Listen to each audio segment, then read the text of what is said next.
بادشاه مخ ته 3 فقیران ولاړو. بادشاه حکم ورته وکړ چې څه غواړئ؟ 300 فقیرانو په یوه اواز کې ورته وویل چې بادشاه سلامت، موږ د 2 ورځو د 2 شپو څخه وږي او تږي یو. موږ په کور کې ماشومان وږي دي، هغه هم د لوږو څه بغارې وایي. بادشاه سلامت پر موږ باندې رحم وکړه، موږ ته خوراک راکړه او موږ د بچیانو دپاره خوراکي سامان راکړه. بادشاه سلامت چې دا 300 فقیرانو ته وکتل، بیا یو څه په سوچ کې سولو. بیا ورته وویل زه ستاسې یو پوښتنه کوم، دوی ماته دا راوښیاست دوی 3 سره په ملکیت کې څه لري په جایداد په میراث کې؟ په دا کې اول فقیر ورته وویل چې بادشاه سلامت، ماته په میراث کې زما د ورور څه یوه دانه المارۍ راپاته سوې ده چې هغه بلکل زړه ده او زما د یوه کار نه ده. دویم فقیر ورته وویل چې بادشاه سلامت، ماته په میراث کې زما د مور څه یو سلایي میشن راپاته سوی دی چې هغه خراب دی او زما په یوه استعمال کې نه دی. دغه دریم فقیر داسې بېباک انداز باندې ورته وویل چې بادشاه سلامت، زه ډېره مځکه لرم دغه یې ولاړه ده. بادشاه سلامت ډېر په غوسه سو او خپل خادم ته وویل چې دغه 2 فقیران بوځه، د دوی ښه خدمت وکړه او پر رخصتېدو باندې دوی ته خوراکي سامان د کور دپاره ورکړه.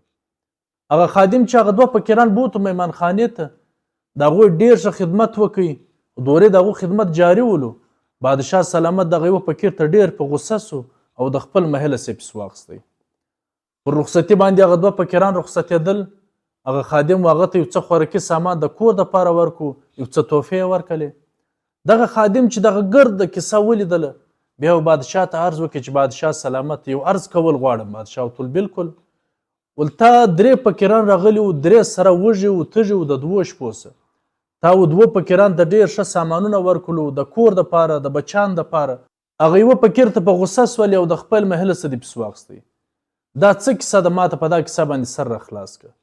بادشاه سلامت ورته وویلې چې هغه 2 کسانو په میراث کې هېڅ هم نه درلودو. یو داسې شی نه درلودی چې هغه دوی په خپل استعمال کې راوستلی وای، د هغسې یو ځان ته فایده رسولی وای او بل چا ته فایده رسولی وای.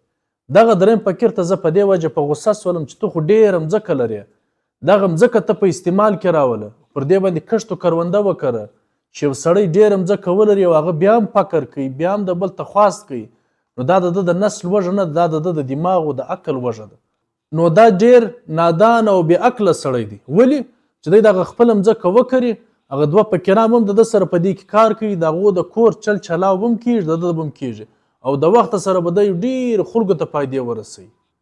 نو ګرانو کتونکو، موږ ته سوچ و فکر وکړو چې الله پاک موږ ته کوم وسایل راکړي دي، پر هغه وسایلو باندې سوچ وکړو، هغه موږ ته څنګه په خپل کار او په خپل استعمال کې راولو چې د هغه څه خپلو ځانو ته فایده ورسو، نورو مسلمانانو ته فایده ورسو.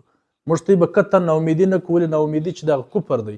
موږ ته به کوشش همیشه دا کوو چې مخ ته به سوچ د ترقۍ کوو او ناامیدي به بالکل نه کوو او هغه وسایل به په داسې ښه انداز استعمالوو چې هغه وسایل سارو موږ ته هم فایده راورسوي او مزید نور هم زیات سي.